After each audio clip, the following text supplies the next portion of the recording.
Kyiv সহ ৩০টি শহরে ৩৬৭টি ক্ষেপণাস্ত্র ড্রোন ছুড়ল মস্কো। অভিযান জোরদার করায় পুতিনের উপর চড়ছেন ট্রাম্প। গাজার ৭৭% দখলে নিয়েছে ইসরায়েল। ফিলিস্তিনিদের সরে যাবার নির্দেশ। একদিনের হামলায় প্রাণ গেছে আরও ৩০ জনের। যুদ্ধ বন্ধের আহ্বান স্পেন জার্মানির। সৌদি আরবে যুবরাজ সালমানের বিরুদ্ধে তরুণ সমাজের আন্দোলন। পশ্চিম ঘেঁষা মানসিকতা ও গাজার গণহত্যায় নীরব দর্শকের ভূমিকা পালন করায় তীব্র সমালোচনা। এবং আন্তর্জাতিক শিক্ষার্থীর বিষয়ে ট্রাম্প প্রশাসনের কড়াকড়িতে হুমকির মুখে যুক্তরাষ্ট্রের উচ্চশিক্ষা খাত। আসন্ন শিক্ষাবর্ষে ভর্তি হওয়া নিয়ে শঙ্কায় অনেকে।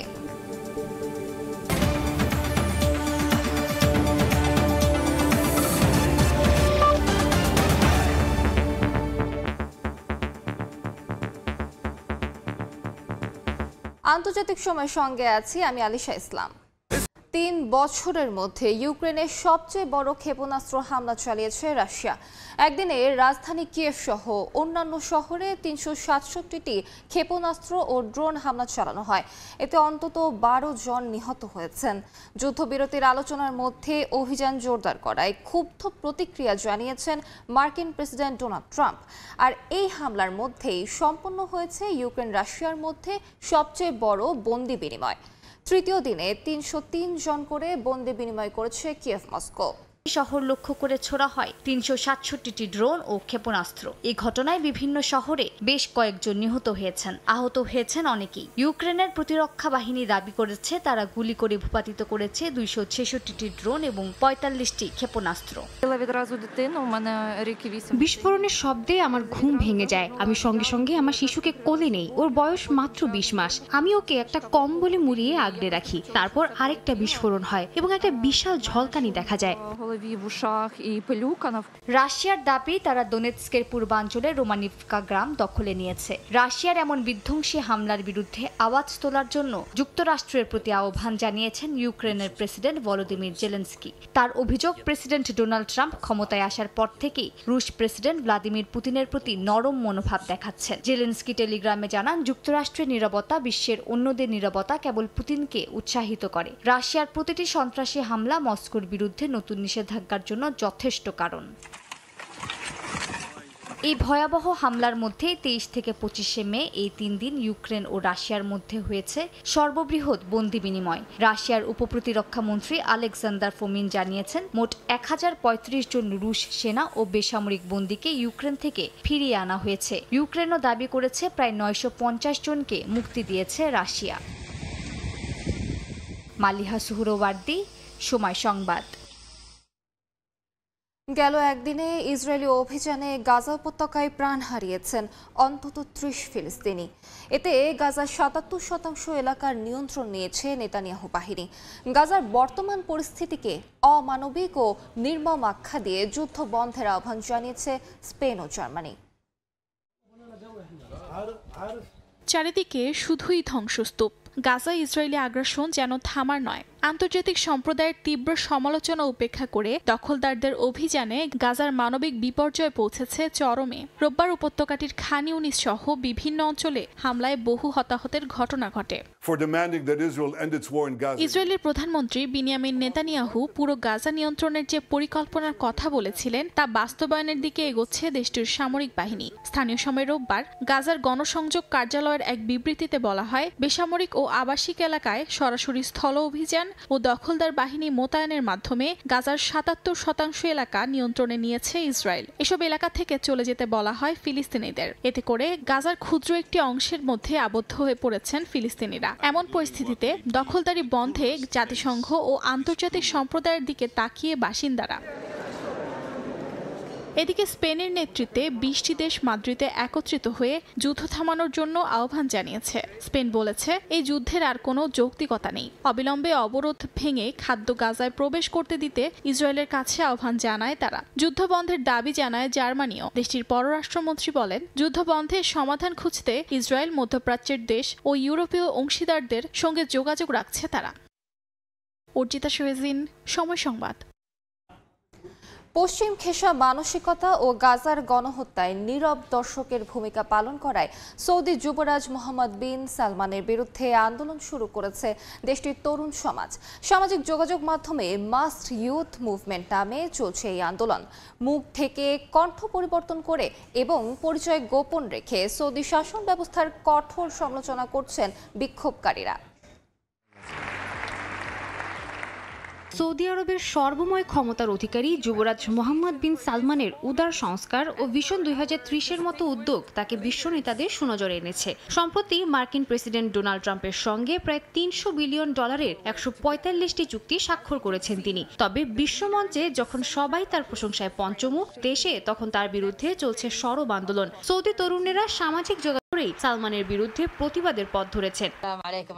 সৌদি আরবে বিরল ঘটনা হিসেবে প্রথমবারের মতো যুবরাজের বিরুদ্ধে টিকটকে শুরু হয়েছে মাস্ক ইউথ মুভমেন্ট। সংবাদ মাধ্যম মিডল ইস্ট আইয়ের এক প্রতিবেদনে বলা হয়, আন্দোলনকারীরা চোখ মুখ ঢেকে কণ্ঠ পরিবর্তন করে এবং নাম পরিচয় গোপন রেখে ভিডিও প্রকাশ করছেন, যেখানে এমবিএস এর শাসন ব্যবস্থার কঠোর সমালোচনা করা হচ্ছে। তরুণদের অভিযোগ, যুবরাজ নাগরিকদের স্বাধীনতা কেড়ে নিচ্ছেন, দুর্নীতিগ্রস্ত প্রশাসন দিয়ে উন্নয়নের নামে চালাচ্ছেন $1 বিলিয়ন বিনোদন শো। বিশেষ করে সৌদি আরবে সাম্প্রতিক সময়ের কনসার্ট, নাচ গান, খোলামেলা বিনোদন এবং বিভিন্ন ইভেন্ট নিয়ে অনেকেই ক্ষুব্ধ। তারা বলছেন এসব কর্মকাণ্ড ইসলামী মূল্যবোধের ও সৌদি সমাজের ঐতিহ্য বিরোধী। গাজার গণহত্যায় তার নীরব ভূমিকা নিয়েও চলছে সমালোচনা। আন্দোলনকারীরা পশ্চিমা সংস্কৃতির আগ্রাসন থেকে মুসলিমদের পবিত্র দুই নগরী মক্কা ও মদিনাকে রক্ষার আহ্বান জানাচ্ছেন। এ অবস্থায় আন্দোলনকারীদের নিরাপত্তা নিয়ে উদ্বেগ দেখা দিয়েছে। সৌদি আরবে সামাজিক যোগাযোগ মাধ্যমে প্রকাশিত সমালোচনার কারণে গ্রেফতার, কারাদণ্ড বা ভ্রমণ নিষেধাজ্ঞার নজির রয়েছে। ফলে মাস্ট ইউথ মুভমেন্টের ভবিষ্যৎ নিয়েও প্রশ্ন দেখা দিয়েছে। সাদিয়া তাসনিম, সময় সংবাদ। আন্তর্জাতিক সময় আরো থাকছে। পাকিস্তানে সেনা অভিযানে 9 সন্ত্রাসী নিহত, সবাই ভারত সমর্থিত বলে দাবি প্রতিরক্ষা বাহিনীর, বিপুল অস্ত্র উদ্ধার।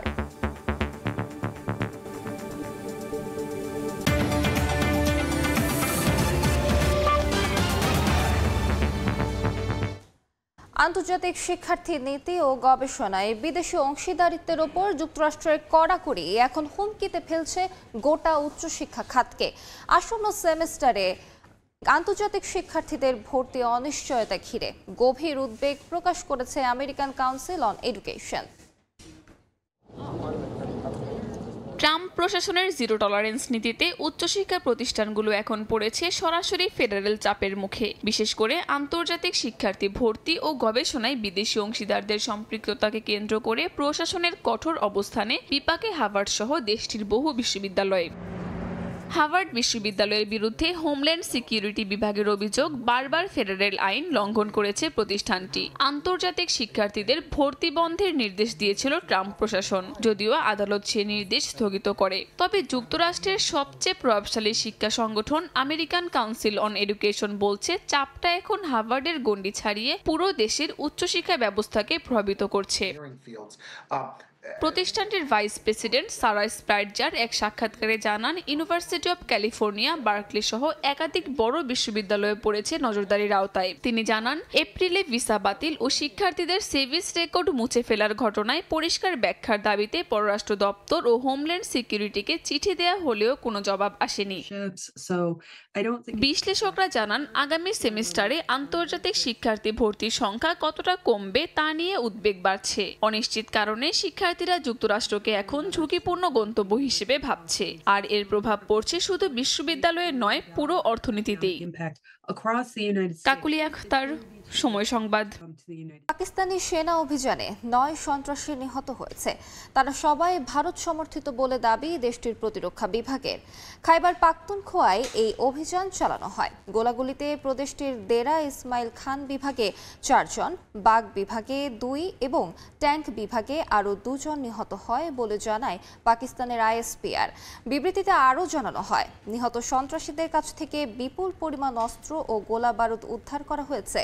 পাকিস্তান থেকে ভারতীয় মদতপুষ্ট সন্ত্রাসবাদের হুমকি নিশ্চিহ্ন করতে দৃঢ় প্রতিজ্ঞ বলে জানায় আইএসপিআর। কলম্বিয়ায় অভিযান চালিয়ে ৬ টনের বেশি কোকেন জব্দ করেছে দেশটির নৌবাহিনী। এই ঘটনায় আটক করা হয়েছে ৩ জনকে। স্থানীয় সময় শনিবার দেশটির পশ্চিমাঞ্চলের ইকুয়েডরের সীমান্তবর্তী এলাকায় এই অভিযান চালানো হয়। নৌবাহিনীর কমান্ডার জানান, ২ দিনের অভিযানে উদ্ধারকৃত মাদকের মূল্য $৩০ কোটি বেশি।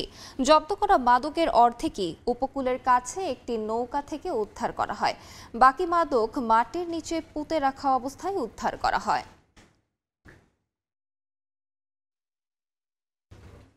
দেখছেন আন্তর্জাতিক সময়। যুক্তরাষ্ট্রে বিদেশি পর্যটকের সংখ্যা কমেছে ৮.৭%। সরকারি নীতির নেতিবাচক প্রভাব, সীমান্তে হয়রানি আর ভিসা জটিলতায় দেশটি থেকে মুখ ফিরিয়ে নিচ্ছেন পর্যটকরা।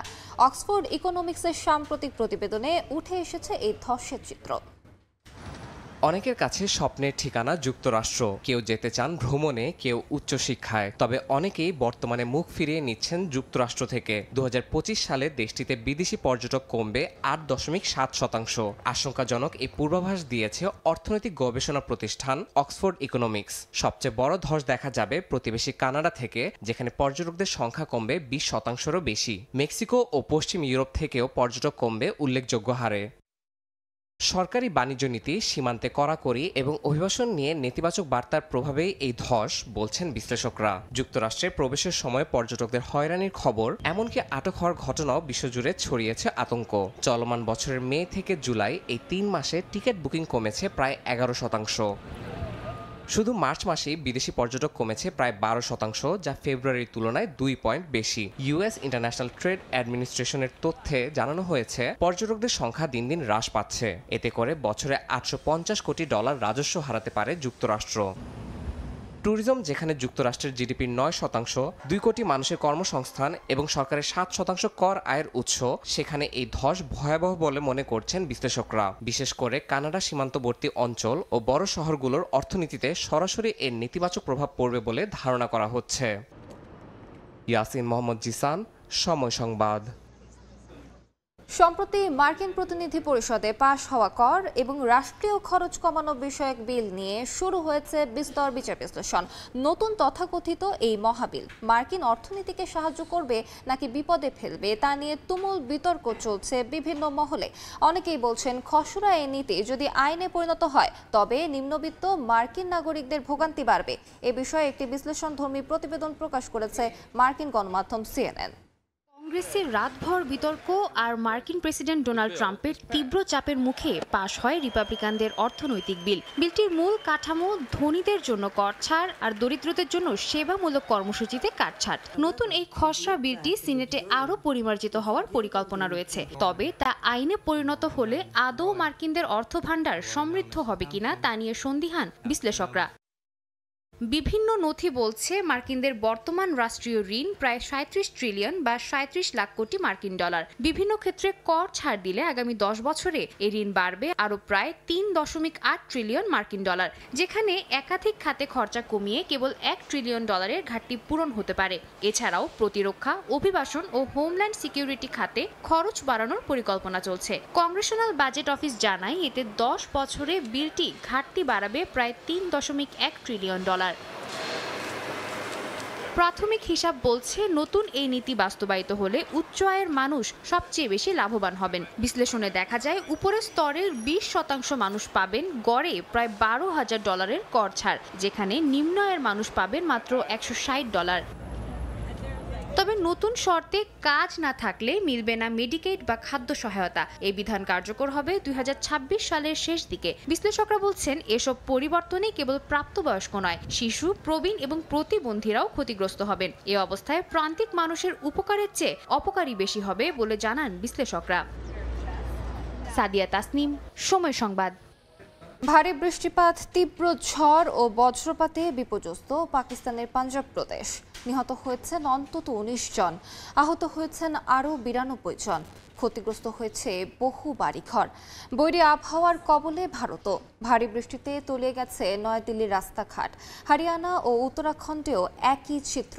এরই মধ্যে বাসিন্দাদের চলাচলের সতর্কতা জারি করেছে কর্তৃপক্ষ।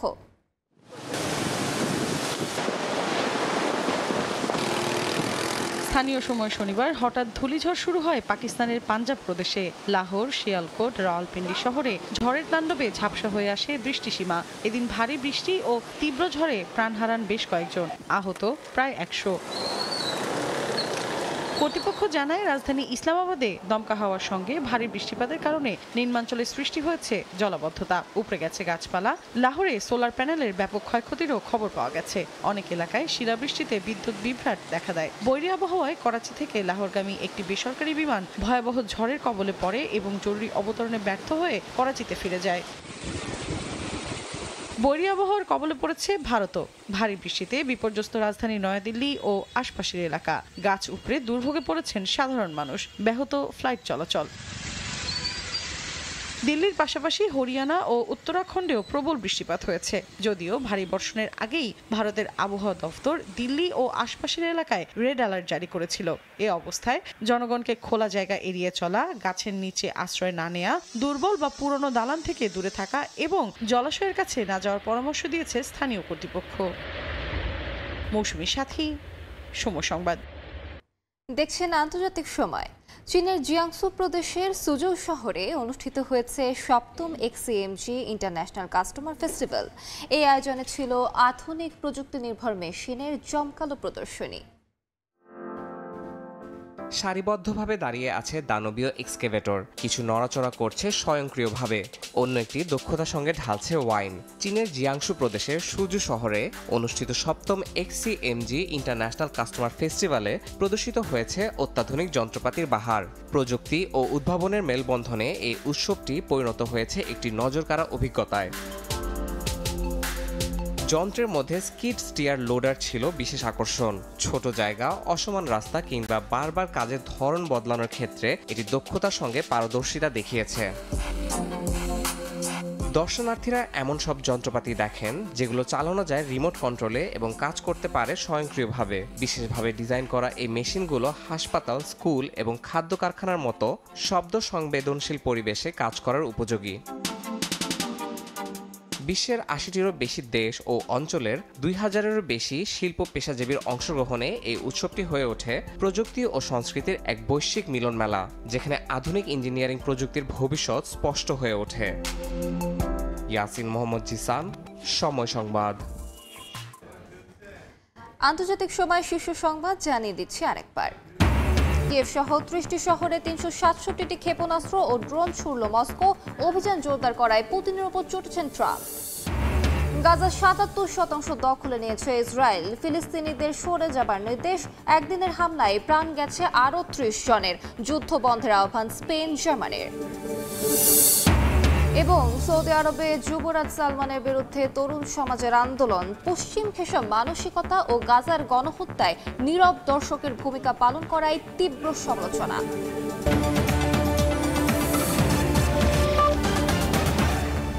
এই ছিল আন্তর্জাতিক সময়। সঙ্গে থাকুন সময়।